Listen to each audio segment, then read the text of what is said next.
रोहित शर्मा अधिनायकत्व team India England को खराब भाव परास्त करथिला।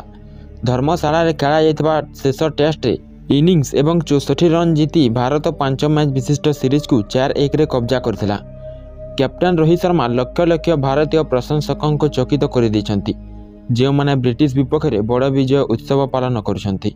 धर्मशाला टेस्टर प्रथम इनिंग्स रे विस्फोरक शतक हासिल करथिबा रोहित शर्मा तांको अवसर को नहीं एक बड़ अद्यतन देइछंती। तांकर एही विवृत्ति आश्चर्यजनक कारण एही समय रे से चमत्कार बैटिंग करुछंती एवं सही समय टीम इंडिया तांको अधिनायकत्व क्रमागत भाव में इतिहास सृष्टि करुछि।